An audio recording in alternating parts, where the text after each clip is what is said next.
So let's write here Cara app on Play Store, and then here appear the app. Let's press install. Let's wait until the app will be installed.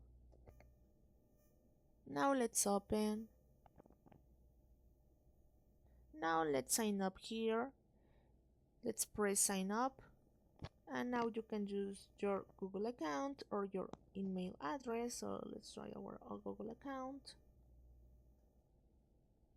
and here is the login email. If you can add a profile photo, a display name, you can write your display name, your username. If you want to add something in your bio, you can do it, and you can add your view on your profile, in this case portfolio, embed code, and then let's understand, and let's press save.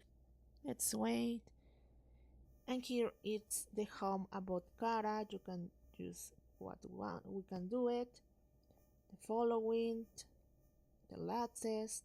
So here is our profile, this is the notification section, message, and what we can discover here on Cara app.